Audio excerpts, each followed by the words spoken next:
সমুদ্র সীমার বিপুল সম্ভাবনাতেও বড় বাধা ভারত। ভারত এবং মিয়ানমার হতে কর্তৃত্ব বুঝে নেওয়ার পর হতে প্রায় প্রতি বছর সমুদ্র সীমায় বাংলাদেশি মৎস্য সম্পদ আহরণের পরিমাণ বেড়েছে। বর্তমান প্রেক্ষাপটে সমুদ্র সীমা হতে প্রথম বছর $300 কোটি মতো জলজ সম্পদ হাতে পায় বাংলাদেশ, যার মূলে রয়েছে মৎস্যজাত পণ্য। বর্তমানে বাংলাদেশ প্রায় $960 কোটি মতো জলজ মৎস্য সম্পদ পাচ্ছে বাংলাদেশের জলসীমা হতে, কিন্তু এখানেও বাদ সেধেছে ভারতীয় এবং থাইল্যান্ডের জেলেরা।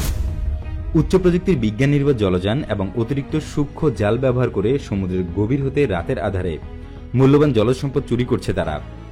বাংলাদেশ কোস্টগার্ড ইতিমধ্যে প্রায় 100-এরও বেশি ভারতীয়কে বাংলাদেশের সমুদ্র সীমা হতে ধৃত করে জেলে পাঠিয়েছে, কিন্তু সাগরের ভারতীয় অংশে তাদের নির্বিচারে মৎস্য আহরণ করার ফলস্বরূপ সেখানেও মাছ অভাব দেখা দিয়েছে, যার দরুন কোস্টগার্ডের চোখ ফাঁকি দিয়ে বাংলাদেশে মৎস্য শিকারী এখন তাদের বড় লক্ষ্য।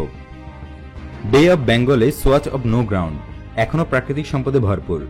বাংলাদেশ চাইলে $2000 থেকে $3000 কোটি মৎস্য সম্পদ সমুদ্র থেকেই পেতে পারে, কিন্তু নির্বিচারে সমুদ্র সীমায় মাছ ধরার ফল হতে পারে ভয়াবহ। তাই গভীর সাগরে মাছ ধরার পারমিট দেবার বেলায় বাংলাদেশকে আরও হিসেবি হতে হবে। একই সাথে সোয়াচ অব নো গ্রাউন্ড নীল তিমির, শুশুক, ডলফিনের মতো বিলুপ্তপ্রায় প্রাণীদের আবাসস্থল, সেসব স্থানকেও পরিপূর্ণ নিরাপত্তা দিতে হবে বাংলাদেশকেই। ভূমিতে প্রায় 1,47,570 বর্গ কিলোমিটার স্থানে টহল এবং নিরাপত্তা দেওয়ার জন্য সেনা, বিমান, police, BGB, fire service, answer সহ বিভিন্ন বাহিনী থাকলেও প্রায় 1,18,800 বর্গ কিলোমিটার এলাকায় নিরাপত্তার ভার নৌবাহিনী এবং কোস্টগার্ডের উপর ন্যস্ত। 2009 থেকে আজ পর্যন্ত কোস্টগার্ড বিভিন্ন ক্লাসের নেভাল ভেসেল অপারেট করছে, কিন্তু এখনও এই বাহিনীটিকে দ্বিমাত্রিক বাহিনীতে রূপান্তরিত করা যায়নি। সাগরে টহল দেওয়া দুরূহ এবং সময় সাপেক্ষ, যার দরুন কোস্টগার্ডের উপস্থিতি টের পেয়েই অনেক সময় ভারতীয় মাছ চোরেরা পালিয়ে যায়। এয়ার ক্যাপাবিলিটি ও ড্রোন সিস্টেম হাতে থাকলে কোস্টগার্ডের জন্য সাগরে টহল আরও সুবিধাজনক হতো। যদিও কোস্টগার্ডের জন্য হেলিকপ্টার, ড্রোন এবং ম্যারিটাইম এয়ারক্রাফট নেওয়ার পরিকল্পনা আছে, তবুও নৌবাহিনী এবং কোস্টগার্ডের আকাশে উপস্থিতি আরও বাড়ানো উচিত।